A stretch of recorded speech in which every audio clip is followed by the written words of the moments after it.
All right.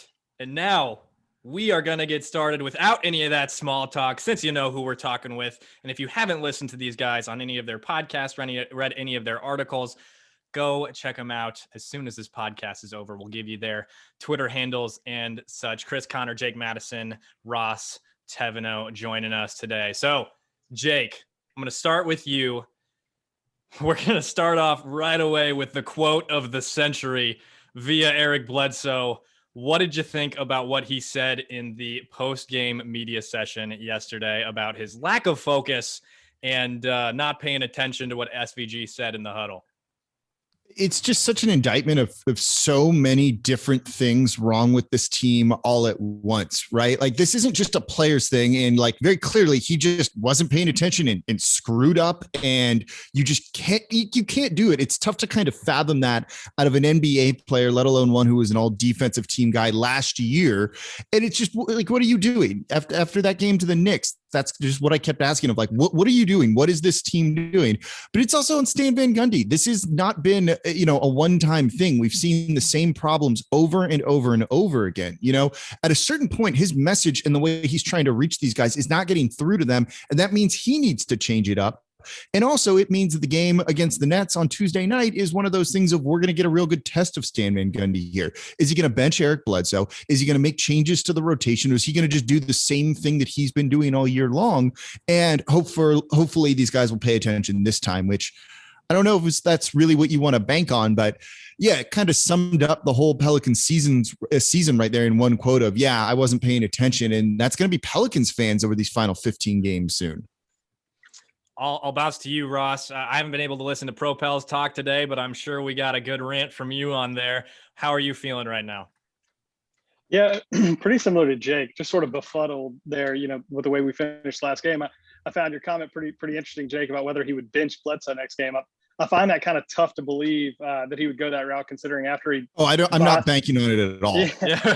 After he botched that foul, he went ahead and drew up a play for him to try and win the game. So, I'm frustrated, but I think I've sort of moved past this season. To be honest with you, I'm trying to get myself excited about the offseason, because I think there's probably going to be a lot of change in store and a lot of opportunity to improve. I think we've seen now the best and worst of what we're going to see from this season. Chris, go ahead. No, I one of the things that Jake mentioned that's I think we've all kind of noticed and has been frustrating is that the way that this team has found its way to lose games, it continues. Like, we've seen it over and over and over and over and over. And while, they find different ways to lose games, it's all within the same family, right? It may be different culprits, it may be different teams, they can be on the road, they can be at home, but they can't find a way to close basketball games. And, I wish that I could simply put that on youth. And a lot of it, you could put a portion of it, but unfortunately, Eric Bledsoe he's older than me. He's I'm pretty sure he's older. He might be older than everyone here. I mean, he's in his early 30s. He's been in the league for a long time, to where it's unacceptable to hear someone who is supposed to be a guy that leads by example, one way or another, even if that's a tag that he wanted or not. You've been in the league long enough. You're one of the oldest, more tenured guys on the team. You can't get into a situation that tight in a game that you have a chance at winning and say, "I lost focus." I don't think that's one of those comments to where, like, you would, if you're a team and you're like, man, you could think that, bro, but you probably shouldn't say that. Like, I can't think of many instances in which I've seen a player like this come out and say that, and it's unacceptable coming from him. Right, and someone who's been in the league as long as he has been. So, yeah, man. I mean, I don't know what to make of it outside of that. I mean, sure, you could blame some of it on the message that Stan has been putting out, but I mean, these guys are professionals. These guys say all the right things. Some of them show the right things. We also have to give them a brink of responsibility and accountability, because even last year we saw some of these issues pop up when it came to closing games, holding leads late. You got to hope that it's a mixture of bad fitting pieces in certain areas and guys that just need to continue to grow and mature as time goes on. I think the best way it was wrapped up was honestly by Stan Van Gundy. He said high school guys could do that. High school guys could do what they were told to do at the end of that game yesterday. And I ranted about it on my podcast yesterday here on Pelicans Plus. I mean, like you said it too, Chris. These are professionals. Eric Bledsoe gets paid millions of dollars to play the game of basketball. And just about every mistake can boil down to that. But this is such a simplistic mistake to make at the end of a basketball game, in a game that you desperately need to win against a good basketball team in the New York Knicks. And, you know, immediately following the game, the reaction was, why did Lonzo hop off of Bullock in the corner, Reggie Bullock? But I'm sure his reaction was, well, one, it's a basketball reaction. I mean, generally speaking, you got to know the situation, right? But generally speaking, that's what you do. You help off your player in the corner, the guy you're guarding in the corner. Yeah, but you don't help off if you're up 3 with 7.5 seconds to go. Like, I agree with you. That's what was so frustrating. Like, no one was on the same page there at the end. And Eric Bledsoe, you know, his comments interesting, right? Because I didn't pay attention. He didn't pay attention in the huddle to foul when they put the ball on the ground, or he just didn't pay attention to what was happening at the end of the game. They didn't clarify that, and it's a little weird. When he took that game-winning shot, which was blocked and nothing good, he walked off the court like the game was over. He didn't even know the score of this game, and that's kind of being like an underreported part. I even forgot to talk about this yesterday, but it's like he walked off thinking, I guess they lost is what he thought, because otherwise I don't know why he's walking off. But what the hell went on there? Yeah, look, I found the more egregious basketball play to be Lonzo's mistake. I mean, Bledsoe, sure. I mean, he admittedly was not paying attention, clearly didn't know the score, and I don't even think he knew what locker room he was in because he was walking off in the wrong direction anyway. I found Lonzo's mistake to be, one that's almost unforgivable, because that's something that if you just know the score and, know the situation there, just stay glued to your man. He makes a layup. There's 3 seconds left. We inbound the ball and make 2 free throws. The game's over.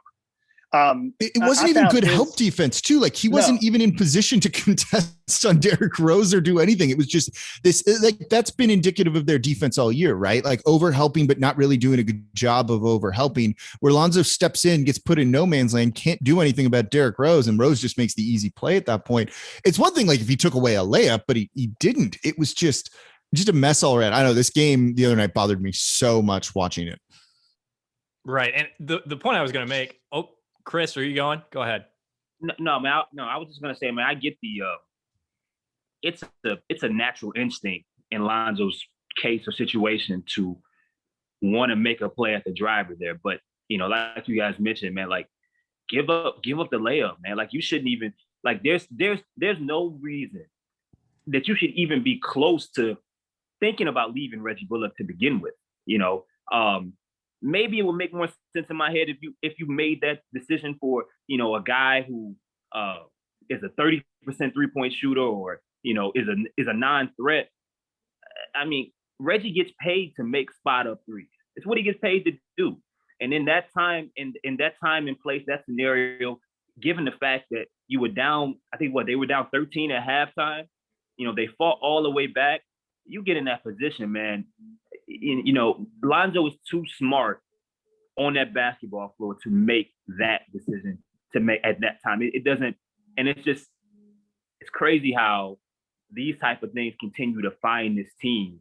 And I think, we'll talk more about, the offseason and beyond this game and going into, down the road what we might see. But, it just feels like just bad energy in some situations, to where now you're looking at a team, they don't expect to win these games late. Like, that's what I see. They're almost waiting for the other shoe to drop and for them to find a way to lose. And that, when you're finding yourself in that position, that's really bad territory. Yeah, Chris, that's a good point, because I mean, anybody watching the game, and we all clearly watched it, you knew 10 seconds into overtime that game was over. I mean, we lost a game that went to overtime with 5 seconds left in the fourth quarter. I mean, there was no chance we were going to win the game in overtime. You could just see it in body language, and I totally agree with you there that it's sinking in to the sort of mentality of, oh shit, how are we going to lose tonight when it gets really close at the end. Now, with all of that said, whatever you blame it on, lack of experience, talent, discipline, personnel, focus in the case of Eric Bledsoe, I mean, how do you address it? Because this has become a grand scheme of things thing too. And when you talk about the defense, the shooting, the spacing, but for right now, as far as them learning how to win games, they've pulled out a couple close games that shouldn't have been close in the first place, i.e. the game against the Cavs, whatever it was last week. I mean, how do you address these close game losses? I mean, is it a personnel thing? Will it come with that experience? And Ross, I'm going to start with you here. I think you've seen the last couple of games, Zion not play great down the stretch. Obviously yesterday, picking up some fouls, and then he had a bad turnover late in the game earlier in the week. I think with guys like Zion, what you're going to see is experience will help. I mean, putting the ball in his hand late in the situation, he's just organically going to grow and get better in those spots. The Eric Bledsoes of the world, the Lonzos, guys that have had the ball in their hands now for a few years in the NBA and continue to sort of make either physical or mental errors. I don't know. I'm of the mentality at this point. This season sort of is what it is. I'd like to start seeing some of the younger guys and how they play late in those situations. I mean, do we really lose anything giving Kyra Lewis some extra minutes in the fourth quarter for Eric Bledsoe? I don't think we do. Let's start getting him on that developmental curve. You've seen what Eric Bledsoe is. He's not a part of this team's long-term future. I want to start identifying who is and how they play late in games. Chris, go ahead. Well, look, I mean, I do agree that at some point you have to quote unquote pull the plug. And in Eric Bledsoe's case, it was something that people have been campaigning for quite some time. But here's the issue. For me, the person that you want to plug in, or that you would have ideally wanted to plug in, is recovering from an ankle sprain. You know what I'm saying? Nickeil Alexander-Walker was supposed to be the guy that whenever they made that switch, at least in my opinion, who you were going to plug in, because not only had he been playing well in the present, but you could see him in that role going forward. And it would be an audition for him, especially with the comfort and the confidence that he was playing in, and just how he fit on both sides of the floor. I mean, certain guys just bring different energy when you're sharing a room with them, when you're sharing whether it be basketball, whether it be on the street, wherever it is, certain guys just bring you different energy. And look, man, I tip my hat to those guys for being able to support Eric Bledsoe through the media as they have. Because look here. Look here. I cannot imagine being in that role, even as a professional, saying some of the things that they have been forced to say, in a sense.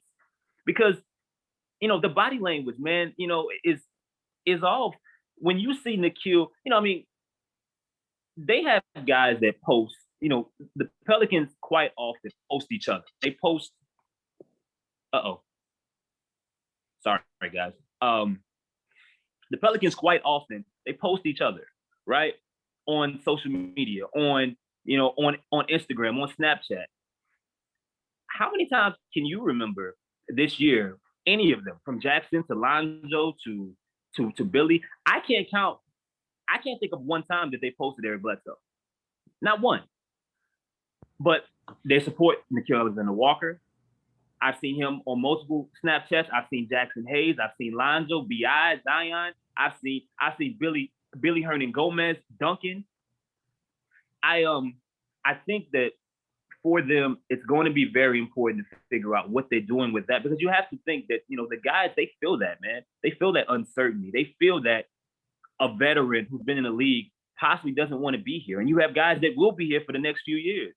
If I'm going to battle, I want people that not only I know are going to be here and committed to what we're trying to do, but they're giving me the energy consistently, and not in situations where they go out on national TV and tell me or say that I lost focus.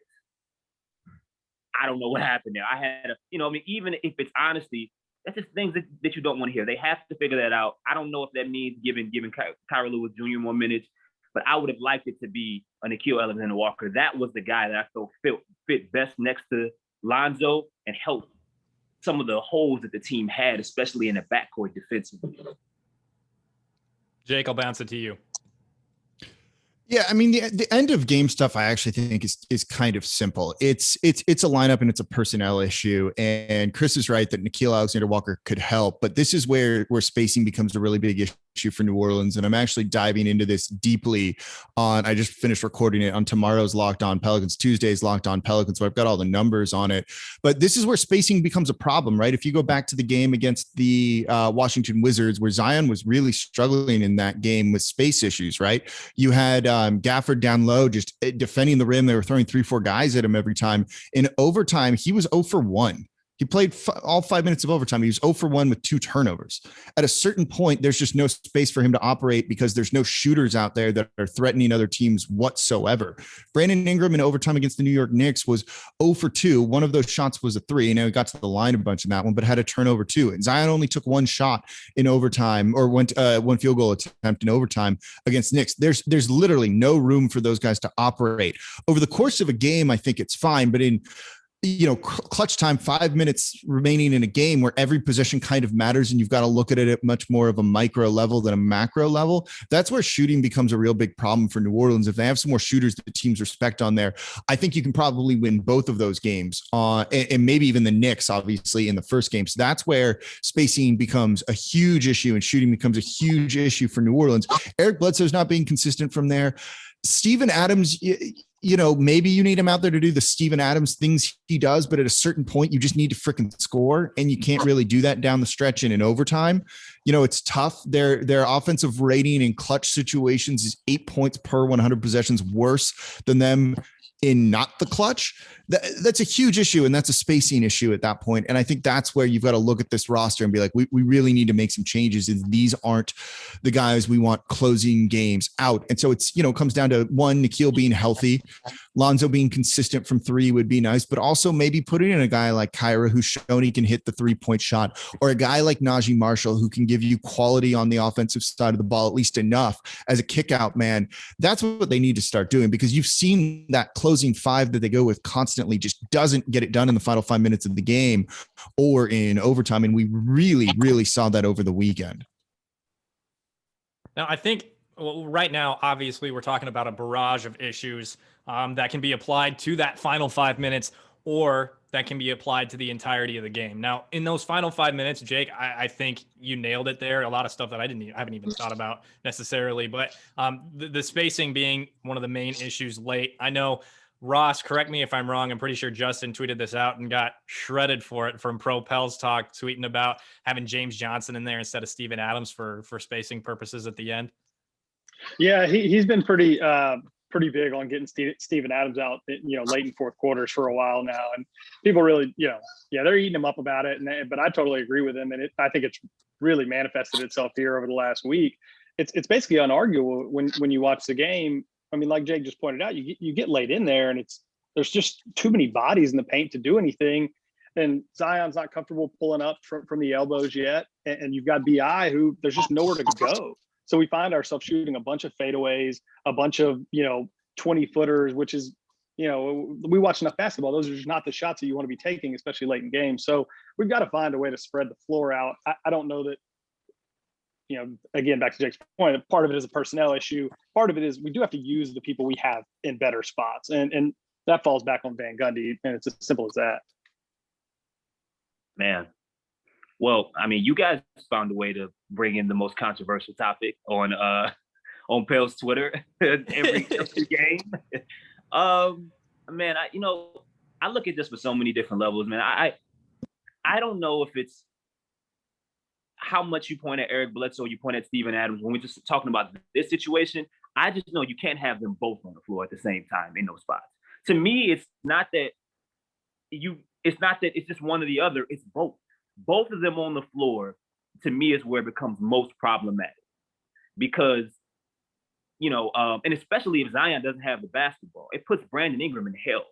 Like, I mean, being his size, being his length with his, his athletic, while, Brandon's not a super athletic player to be able, he doesn't have quick foot speed to be able to make certain moves and be into his spots quickly, especially not in clogged spaces, not in clogged areas where you have a non-lob threat and a non-shooter at center.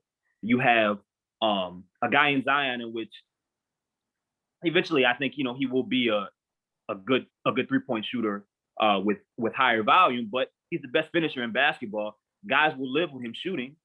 And then you have Eric Bledsoe, who if they could, they'll just completely ignore. I mean, it's a tough spot for him. And how many times have we seen Brandon's looking, he's dribbling, it's 10 seconds left. And now they're in a bad situation where he has to make, if the ball is in his hands, he has to make something out of nothing. When Zion has the ball in his hands, it's different because he's generational, he's a freak, and he's something we've never seen before. So sometimes he makes plays that no other, maybe 1% of the goddamn world could make. He's going to be able to make because we haven't seen anything like him.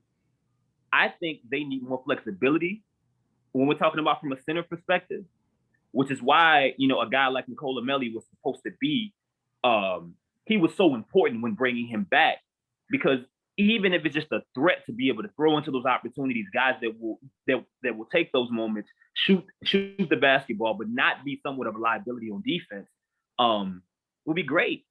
But here's the other aspect I look at. When Zion got drafted, the goal was, and everybody talked about, small ball 5. Well, you can't do it because defensively, he's not there yet, especially off the ball. And his number 2 best player, his tag team partner, Brandon Ingram, he's not there either. So, if they were better defensively, maybe that would make it a little bit easier where you could say, all right, we'll throw in James Johnson. Fuck it, we'll close with Najee Marshall. And we'll let Steven Adams sit. But you can't do it because you're at a loss defensively from a rim protecting standpoint. I just don't know what they do.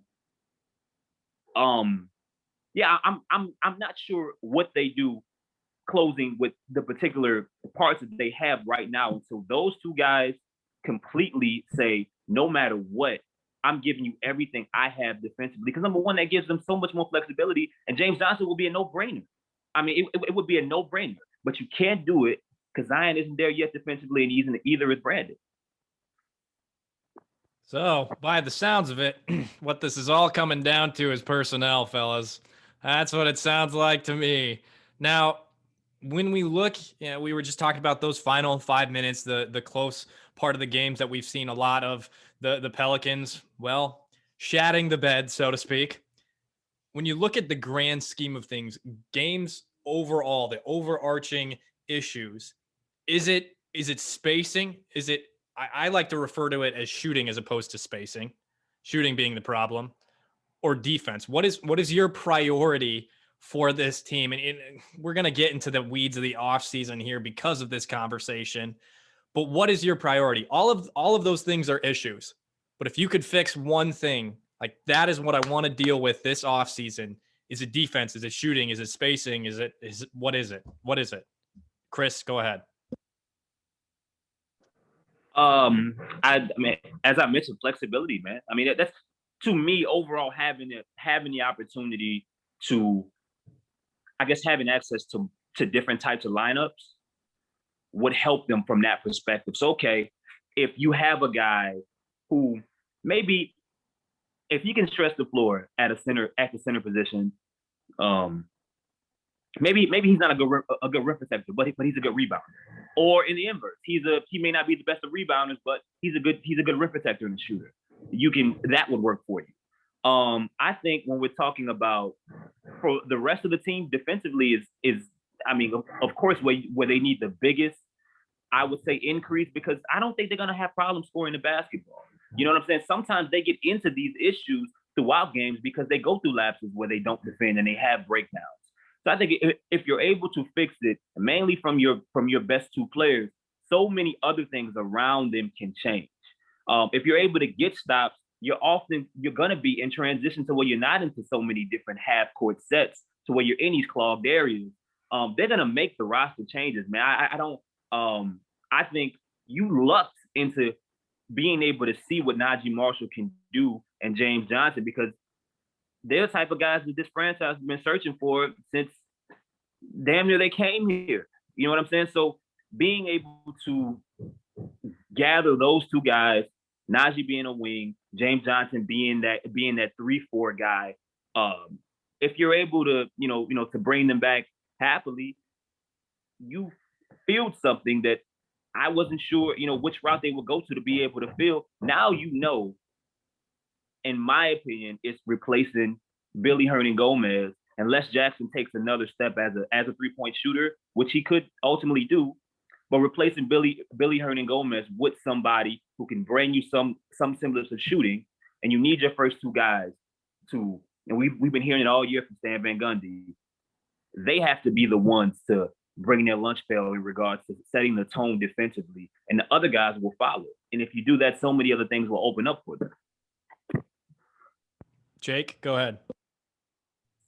I don't know if there's an easy answer to that, right? It just kind of depends on the team that they want to be in, the team they want to look at. And ideally, you try and look for both. It's not like you're just trying to solve for defense or for shooting in the offseason. And if you kind of boil it down to that, I think it kind of gets misguided in the way you look at some of this stuff, because you know what? They're very good offensively. It's really only, about 3/4 of the time probably in clutch time that they struggle. It's not always, and you can clearly get it done. And we've seen Zion can score over 3 and 4 and 5 guys at times too. And if you think you can build an offense around that, go and do it. In the half court, they're the 14th best offense. They're not elite at it, but you can improve it a little bit. And if Zion just improves a little bit more, or he and BI tend to mesh a little bit more, it probably works itself out to some degree. Or you just remove someone from the lineup, as Chris was saying, either Steven Adams or Eric Bledsoe, and it probably opens things up more. Problems kind of solved there. The defense is going to be the bigger issue, I think, to try and fix. And what are the type of players that kind of plug some of these holes? And is Brandon Ingram going to step up on that end? Is Zion going to continue to improve? He's improving, but he's not good there by any stretch. And so it just depends on what do you envision the team being? You look at a team like the New York Knicks, or not the Knicks, sorry, the Brooklyn Nets. They go out and score, and their defense is kind of abysmal right now. But if they can get that defense to being 20th worst instead of like 27th worst, that team's going to win the NBA title, because that's all they need on that, because the offense is so good. So are you going to just try and beat teams by outscoring them and playing like just enough defense? You can do that. If you don't think that Point Zion is capable of doing that for 48 minutes and you're worried about these clutch time problems in the future, you can't build an offense like that, because it's going to fall apart anytime you're in a close game. So you need to focus on the defensive side of the ball. That's going to come from intel and data and scouting and all the stuff that they have internally that we don't have as much access to. And that's kind of where they, it'll give us an idea of what they do this offseason.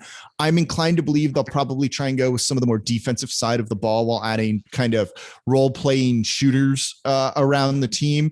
And that's what you'll try and see them solve for. It also might be easier to kind of do some of that, since offensive players are going to get paid a little bit more, and they don't have, unless they kind of go a crazy route with the cap, don't have a ton of money to spend. So I see them trying to address it on the defensive side of the ball. Addition by subtraction, losing some guys too. But we'll see. They're in a weird spot. Ross was saying that he looks at this season and just kind of says it is what it is. And I agree with you like tremendously on that. There's no reason to expect any change from this team right now. But I wouldn't, and you're looking towards next season. I'm really not, because I look at this team and I don't know how much they can change. And none of these like wins and play that you're seeing is all that encouraging. I called that win over the Cavs a depressing win, and maybe that was the wrong word choice for it, but it's not an encouraging win. And there hasn't been a ton to me that's overly encouraging this season, other than maybe Point Zion, which is great. You can do something with that, but to make it work around that is really not easy. So I'm kind of down on the team and them going into this offseason and trying to fix some of these big glaring issues that are pretty obvious to us. Ross, go ahead, sir. Yeah, that's a mouthful there, and a lot of stuff to think about from Jake. But no, I agree with a lot of it. And going back to Chris's point, I think he hits one thing on the head that is unarguable. The biggest change we're going to make defensively is going to be from Zion and BI. I mean, just look at the roster as it was constructed for this year, right? You bring in Eric Bledsoe, who was supposed to be a good defensive player. That really hasn't manifested itself. You bring in Steven Adams, supposed to be a really good defensive player, hasn't really moved the needle at all. Lonzo Ball, supposed to be a really good wing defender. Then explain to me why we give up so many points. Josh Hart, Najee Marshall playing well, right, too. I'm not saying point to two guys, but those guys' improvement on the defensive end is going to make leaps and bounds. Is going to change what the team can do defensively, leaps and bounds. From that perspective, I don't know that, like, who are you going to go out and get that's going to be supposedly better defensive players than the guys that we already brought in. I'm more on the other end. I think you've got to bring in functional shooting, right? Not just a guy that can just stand in the corner and do nothing. You've got to bring in players that not necessarily can create their own shot, but guys that can do a little more, in my opinion, than Alonzo. Somebody that in a pinch can create their own shot, but also can hit a shot whenever Zion is driving or when BI is doing his thing. I think you now have spent this year, at least I have, looking at what parts of the court Zion and BI operate best in. Like, we all see where that is now. And so let's go find players that fit around that. I don't know whether it's a big, I don't know whether, I think there's big guys that could fit into what we're doing, but for me, it's more of the guard. It's more of the guard play. I think if we can upgrade the guard play, I don't really care who plays center because I don't know that it matters a ton. I'm more inclined late in games to just run Zion out there at the 5. We don't stop anyone anyway, so let's just see if we can outscore people, at least for the time being, until whoever that person is sort of is either on the roster or somebody we identify in the draft. But for me, it's about getting shooters that can do more than just stand there and knock down an open shot, but getting guys that can help a little bit more offensively. And our two best players have just got to be better defensively. I don't know whether that comes from development. I don't know whether that comes from focus, but for me, our defensive issues start and end with them. To jump on two things you said there that I think is really important that you pointed out. One, it's don't overthink things, right? You go as far as your star players carry you. It's Zion and BI. The role players are nice, but I think at times we fall a little bit too in love with guys like Najee Marshall, which can help you, but only help you if your star guys, your two main guys, are carrying you as far as they can. The Nuggets are going to win because of Jokic and or Jamal Murray. There we go. The Jazz are going to go far, not because of guys like Ingles. It's because of Rudy Gobert and Donovan Mitchell. We don't need to overthink this too much at times with that. And you mentioned kind of the functional players, right? The shooting issue is not to create more space for Zion necessarily over the course of the game, because you can run the numbers on it. And I've said this so many times before that if you look at what he shoots at the rim and the field goal equivalent of that for a 3-point shooter, it's a 3-point shooter who shoots above 50%. Those guys don't exist, right? If you're an opposing head coach and it's either guard Zion or take away the rim from Zion or cover the 3-point shooter, you're going to take Zion every single time on that. You're not going to go and cover that 3-point shooter ever, no matter who they are, right?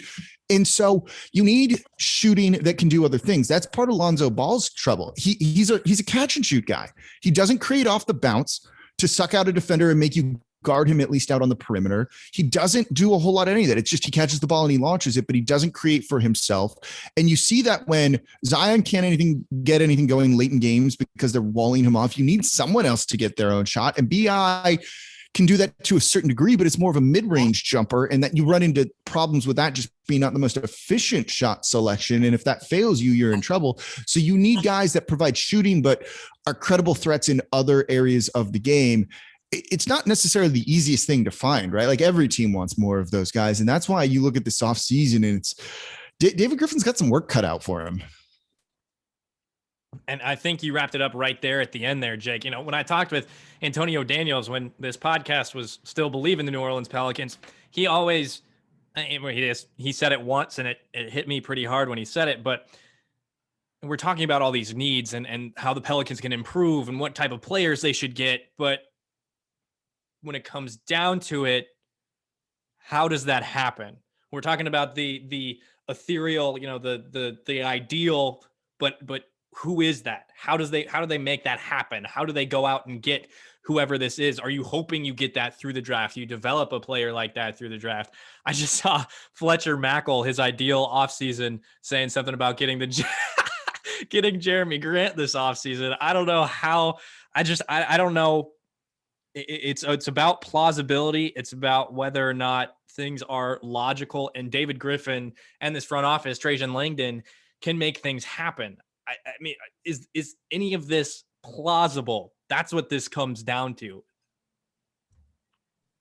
I mean, I'm with you. I'm with Jake. I really don't think that this is all that complicated. I mean, they have been in situations against good basketball teams up double digits. Some of them they closed, like the Milwaukee game at home, and a few others that are slipping my mind, but others in which they haven't, in which they either let a team come back and they found a weird way to win at the end of the game, or they haven't. Phoenix is another one that they got at home, in which they were able to get a lead and they continued and found a way to keep Phoenix within arm's reach. But look, man, I when it's all said and done, you have a generational talent and you have an all-star. There are lots of other franchises that would love to be in that situation. Those guys are going to be what makes this happen. We can talk about Lonzo Ball. Look, man, I've been one of the people in which I feel Lonzo is a guy that's he fits those two perfectly, because even if he isn't an individual that is going to create his own shot, even if he's not a guy that, if his aggressiveness is going to go, and he's mainly just a guy who is catch and shoot, there are lots of guys around the league or teams that are built that way, in which you have similar individuals. But the work that your two best guys end up putting out night in and night out, they end up helping you out. And those role players, maybe they make a shot that matters later. Maybe they have a good first quarter, second quarter. To me, it's going to be addition by subtraction. If you have an individual on your team that is not interested in being there, and listen, I mean, we can talk. I've talked to some of you guys about it, but it's no secret. I think simply getting rid of that individual and adding someone who is looking forward to be a part of the plans long term and can offer you more, because I do think Nickeil Alexander-Walker can offer you more. I mean, look, to me, I mean, one of the biggest issues with Bledsoe is that I don't believe that he's realized that he's not the athlete he was 3 years ago. And at his size, if you're 6'3", I don't care how strong you are, if you can't get past anybody and you can't shoot over anybody and you can't shoot over a chair, I mean, there's only so much that you can really offer a team at this point. A guy like Nickeil Alexander-Walker opens up more, because it's going to, whether he's a third or fourth, fifth, even a fifth option, we've seen him be able to make teams pay for leaving him open. And while he still has ways to go from a consistency level, maturity level, there are other options there.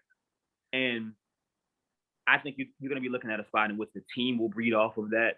Sure, we know when it's all said and done, it starts with Zion and Brandon.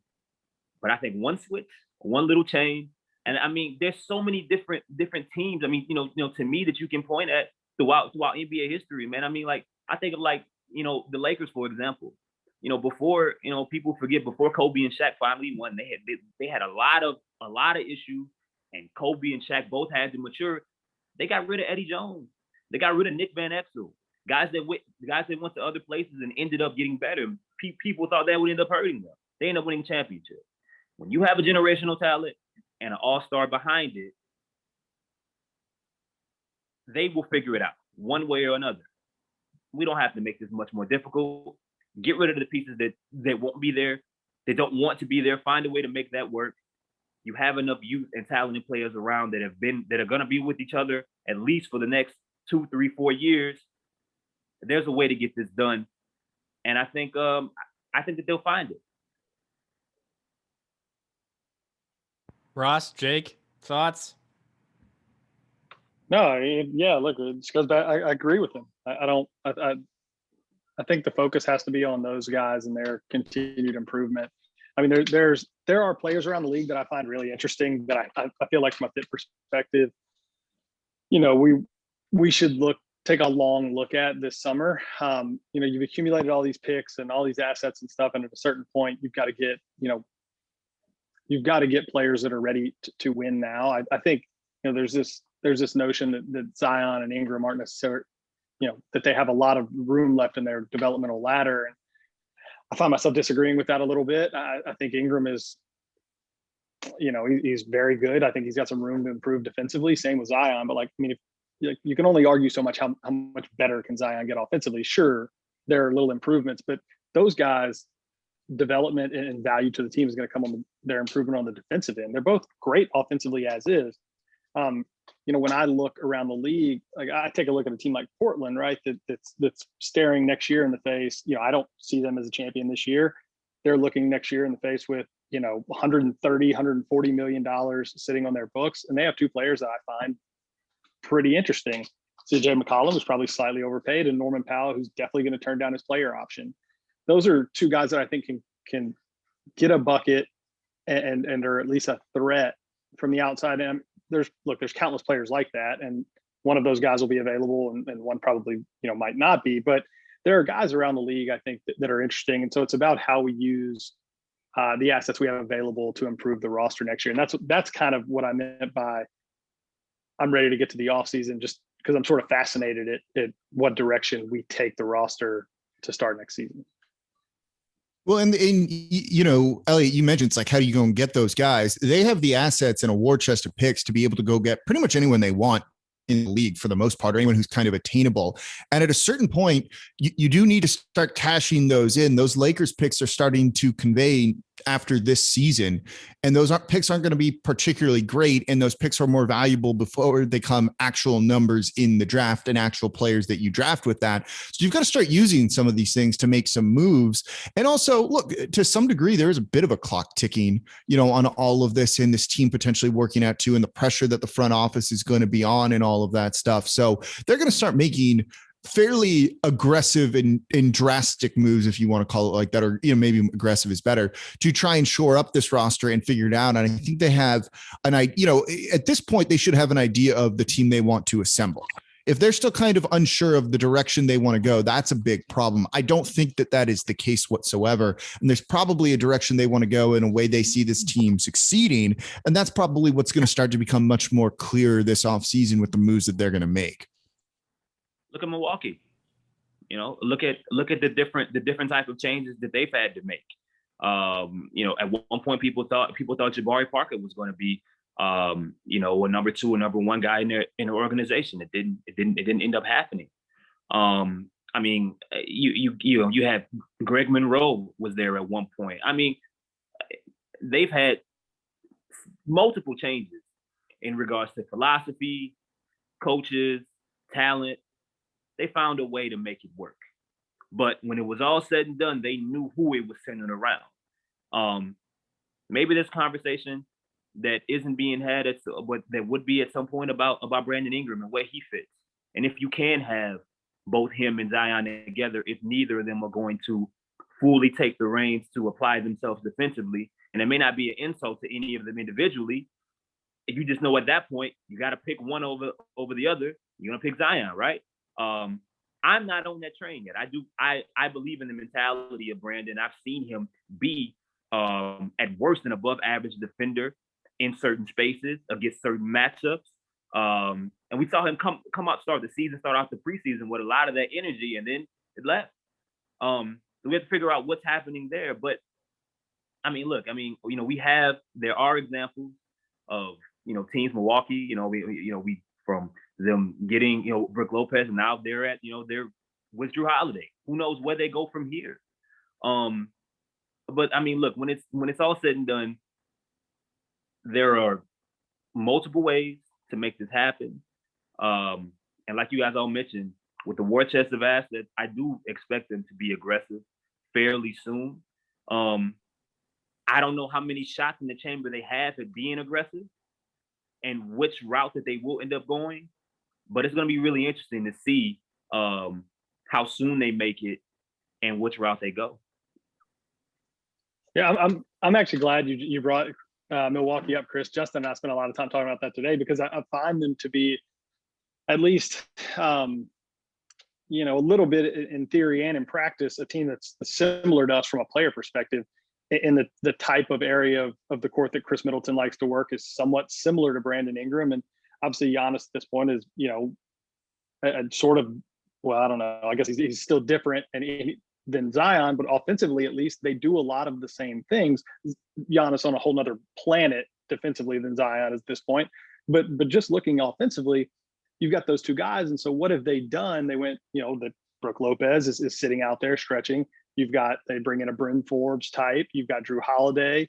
And so the way they've structured their roster is interesting. And you're right, there's been a lot of iterations of it. It wasn't, they didn't just, wake up and say in 2021, oh, look, we found what we want.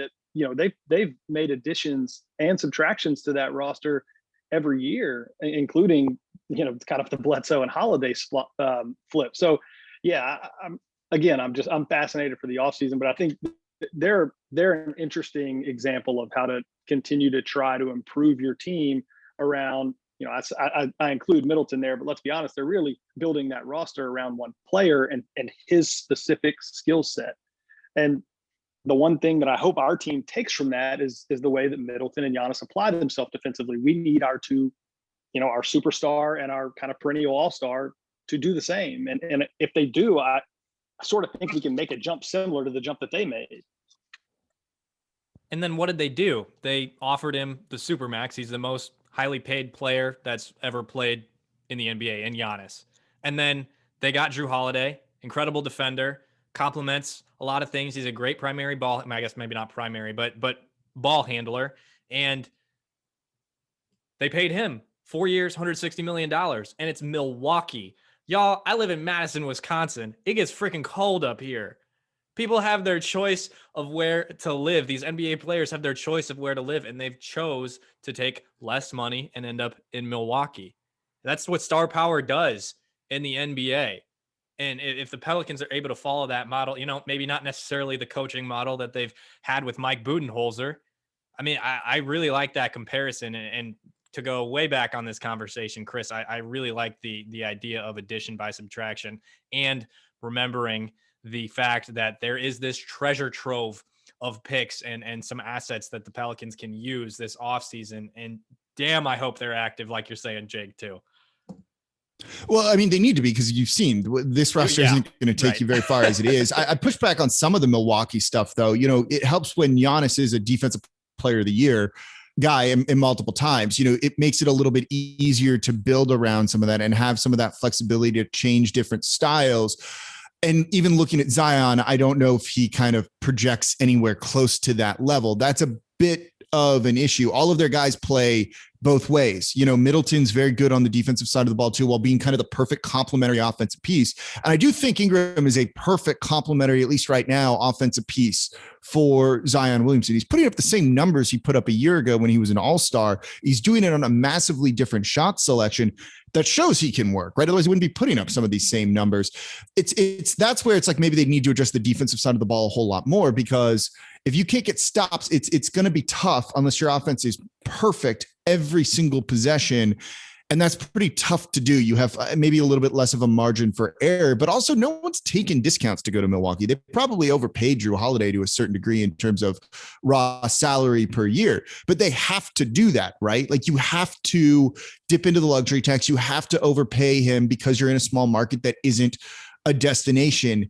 And New Orleans is going to end up having to do that at a certain point. They might be faced with that decision this offseason on Lonzo Ball too, right? Like, at a certain point, you just need to keep talent on the team, and you have to oftentimes in a small market pay basically a small market tax to keep those guys there. And they're going to be faced with an interesting decision with that. That's probably like the first decision this offseason that's going to kind of tell you where this team is headed, I think. There you go. Go ahead, Chris.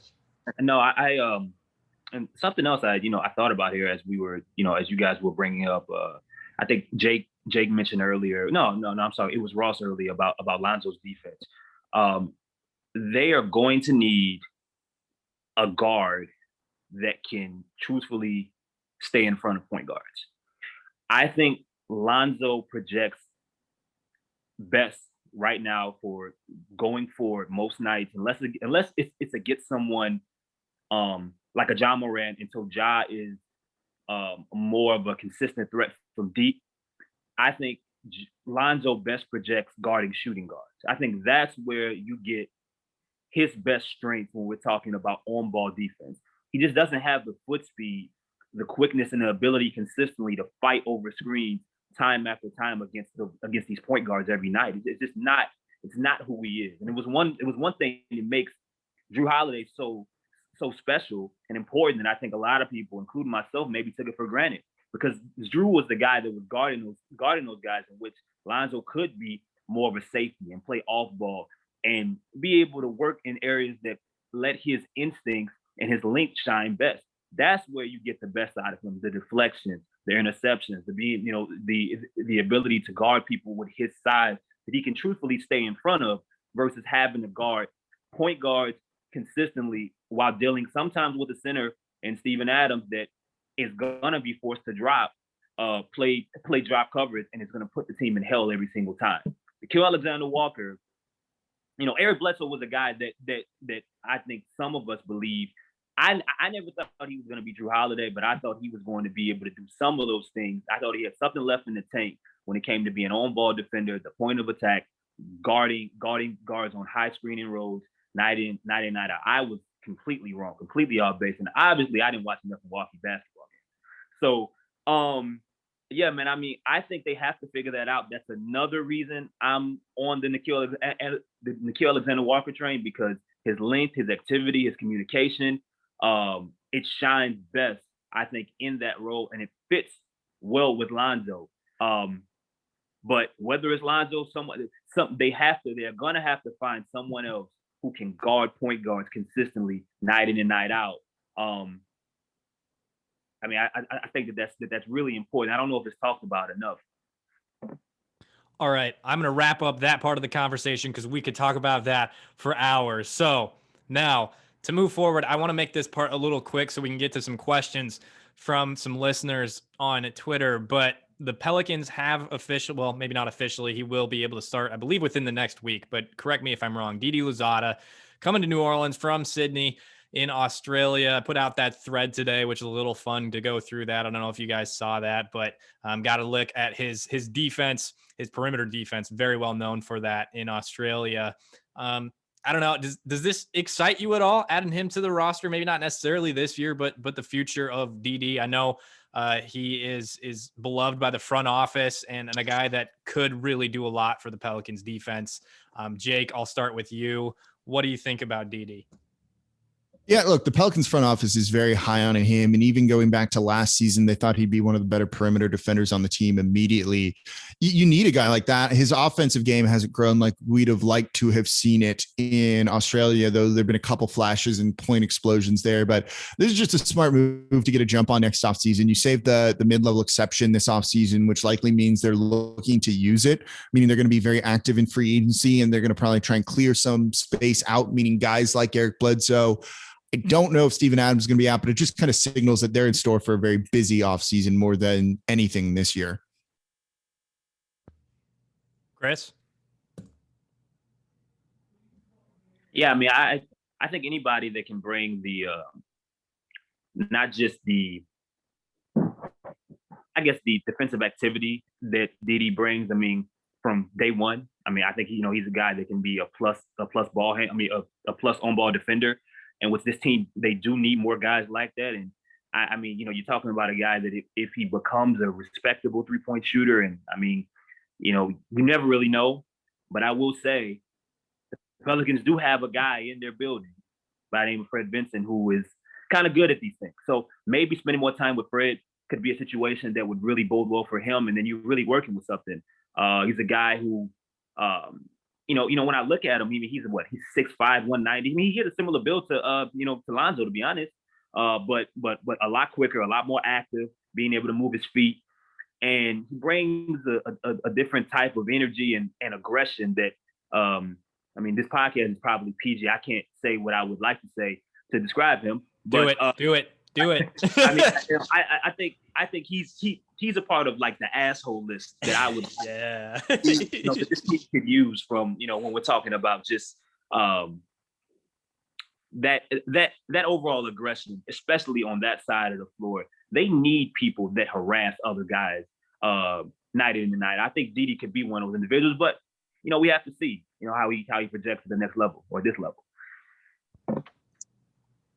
Yeah, not a lot to add there. I think honestly, you may be looking at a player similar to kind of Josh Hart when he came in, less, probably maybe a little less basketball IQ, less experience, but in terms of defensive activity, I think he's a guy that's going to get in and rebound a little bit, for his position.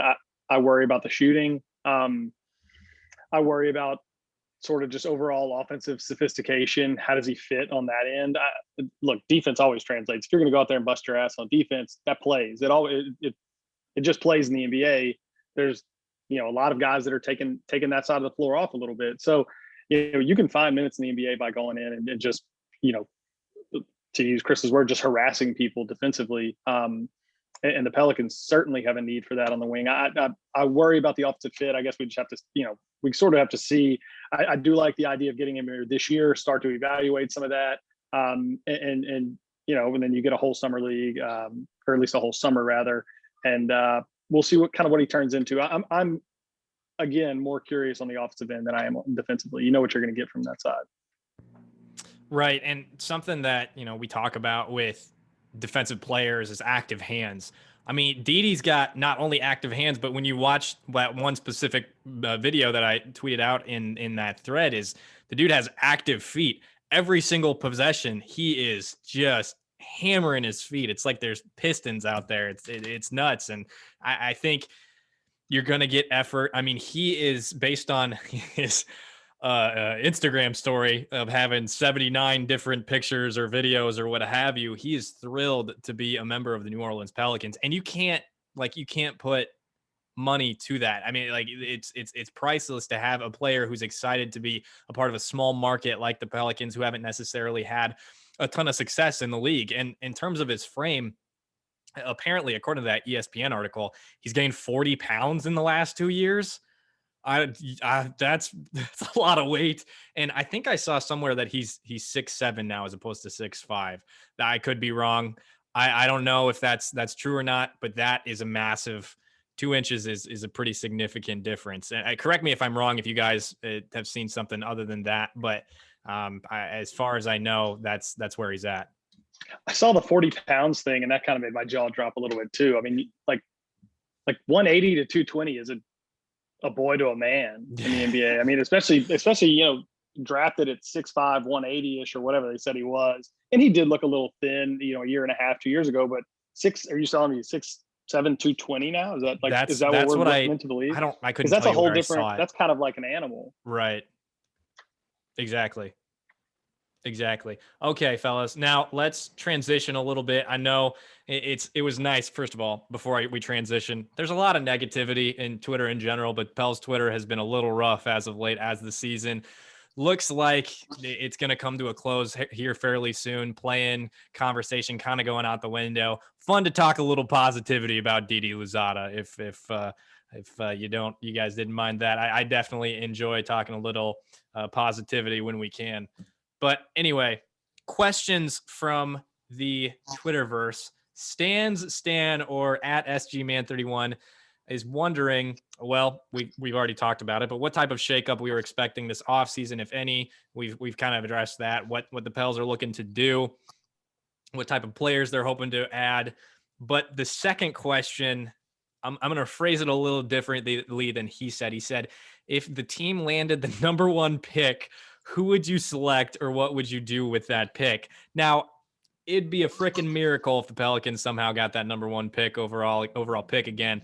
But let's say that top 5 range, maybe not the Cade Cunningham, maybe not the Evan Mobley, But is there, any player that is sticking out to you in that sort of range, maybe even the 6 to 10 sort of range that you guys would like to see be a Pelican or that intrigues you in possibly joining this roster? Chris, I'm going to start with you.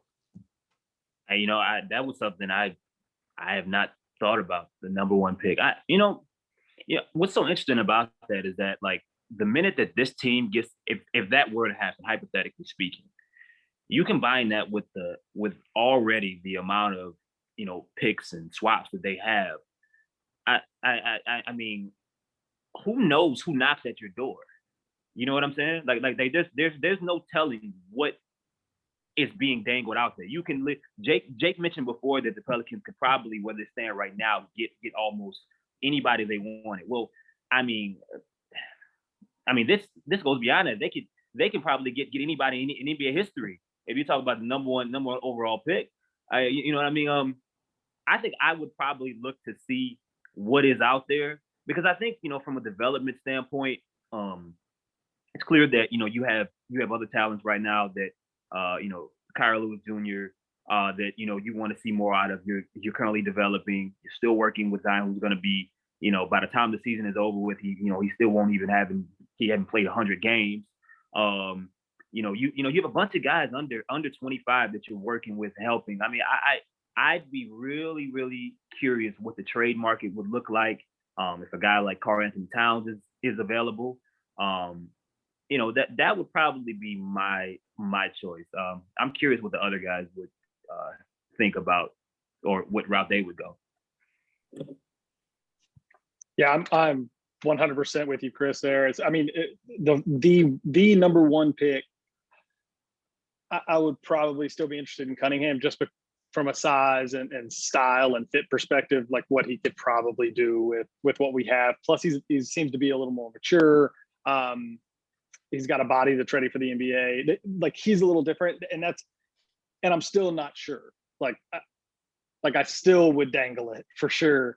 Anything after number one, I mean, I'm hopeful that the lightning strikes and our pick can somehow. I don't see this happening because I just think we're too far back, but if we get in that sort of 3 to 6 range somehow, I'm absolutely moving the pick. Absolutely moving it, because, and I just said this earlier, I think Zion and BI are close. I mean, offensively, Zion by himself offensively is historic. I think you're one or two things here and there. I'm not saying go get a 33-year-old player and pair him next to him, but I do think there are guys in the league right now that would help more than basically any rookie would over the next 2 or 3 years. I tend to go a different direction than you guys on this. Obviously, if they get the number one overall pick, and I think if they get it in the top 3, don't trade it. And if you get the number one overall pick, you just take Cade Cunningham, but you're happy with Evan Mobley or Jalen Suggs. I think that lands in the top 3, unless you can go and get a guy like Karl-Anthony Towns, in which case, yeah, like, go and do it. But even if it falls in that kind of out of the top 3, which I think is like the top 3 guys, and then the next group's kind of a tier below them in that, there's some real talent in this draft that I think is better than in previous years. Even a guy like Jalen Green would be good, or Jalen Johnson out of Duke, I think adds a lot of value. And when you start to think about long-term with this team, this team's going to get really expensive really quickly. And if there isn't a huge difference maker out there for you in a trade with that pick, you've got to start thinking luxury tax and if it's going to be worth it for some of the guys that you could go and get. But if you have a guy on another rookie contract that's projecting to be a positive NBA player a little bit sooner than later compared to other drafts, having that guy on a rookie deal when Zion ends up on the next contract, hopefully ends up on the next contract, and this team gets really expensive, that's a really, really valuable type of player to have. So you kind of have BI on his already, then eventually Zion's going to be in there too. Then you've got the third cheap guy, which you're still going to need, because at that point you're going to be pushing not just the luxury tax, but the hard cap, in 3 or 4 years, depending on how this goes with BI and Zion. So you need those cheap guys that outperform, and you're not going to really find that more so than a rookie. And this is a good draft class to try and grab one of those guys in like the 5, 6, 7 range or so. After that, I think it drops off pretty steeply. And that's when you look to trade it maybe for a different type, an established NBA veteran. But other than that, I actually think they should really kind of keep those picks. Yeah, I think you nailed it, Jake. but I'm not saying Ross and Chris, you have points as well too. I would be intrigued as to what route Griff would go in both of those situations, who they would want, who they feel like would be a fit with BI and with Zion. From what I've heard from a lot of the major networks, a lot of the NBA draft, experts that I follow, it's that 3 to 5 range where this draft is just transcendent. It's got players that are going to contribute to the NBA, maybe not to the level of a Zion, but Cade Cunningham appears to be a virtual lock for that number 1 position and to be a contributor in the NBA. I mean, he's efficient in the pick and roll. He's what is he, 6'7", 2 something, long. AD likes to compare him to Paul George. If I think I heard him say that. It might have been somebody else, but I think there's no way necessarily to lose if the Pelicans somehow end up there, because you can go out and get a cat. You could go out and maybe, I know Twitter is definitely split on Bradley Beal as for being a third star with the Pelicans, but those are, they're options. There's those great options. And you can win either way. And whether you want to win now, whether you want to look at it in terms of the long picture, I think you can go either way. It's just up to the front office, to the coaching staff to contribute to the idea, obviously. But whether you want to go more for that long-term success or whether you want to shoot for the more immediate success and have that cap build up, that money build up on the roster. This draft has to have the most Jalen's in the history of it. It is nowhere around. Jake just named like 47 Jalen's. Like, I did not realize. I thought he was done. Green, Johnson, Suggs. There was another one. Jesus Christ, a lot of Jalen's. Go ahead. That's my only response. Go ahead. No, look, I agree. Look, Jake makes a great point about looking at the long-term cost perspective of the team. I think what always makes me nervous in that sort of 4 to 6 range is the uncertainty, right? I mean, it just seems like the variance in those players is massive, right? And I guess you get that variance at any position in the draft, right? But I look at a draft like 2 years ago where I think we were told a lot of the same things, and you had Darius Garland, and you had like Kobe White, and there was I'm trying to think now who else kind of fell right in that range. Cam Reddish, I don't know where he got drafted. Jarrett Culver. Yep. There was a lot of guys that were saying they could, they might, maybe, and it just if you were able to do something and take that uncertainty sort of off the table. Granted, there's a cost to that, both short term and obviously long term, as Jake pointed out. That would be my biggest, the biggest incentive for me to move off that pick, is just to move off of a little bit of uncertainty while kind of guaranteeing that you make the roster better next year. But the flip of that obviously is if you hit on one of those picks, then I look like an idiot. So. And that's fair too. And I mean, the next question is from JJ's burner, and he's talking about the draft a little bit too. So I'm going to address that before we go any further on his follow-up question.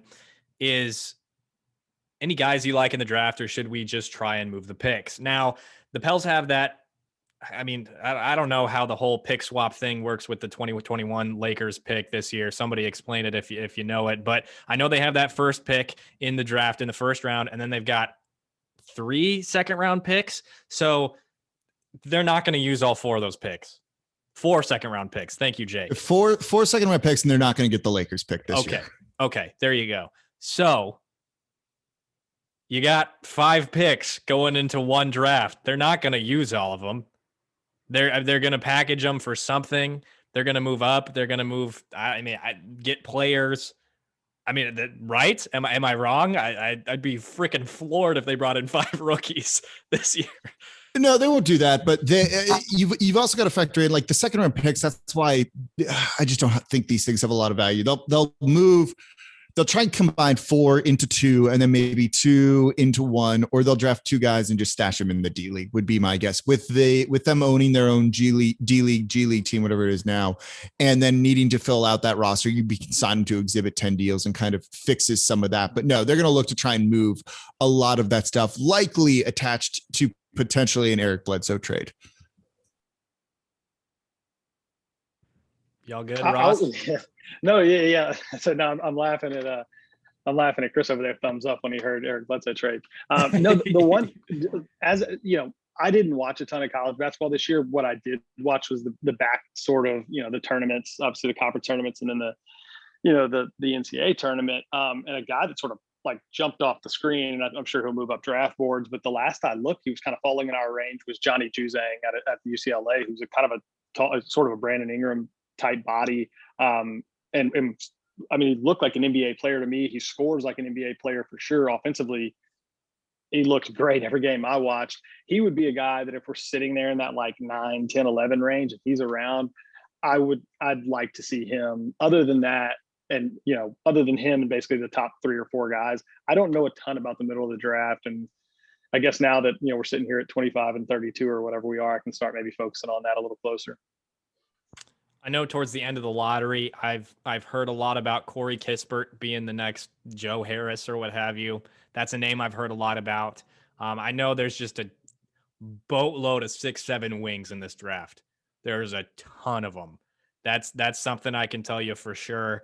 As to who they decide to go for, that kid from Stanford, I can't think of his name off the top of my head.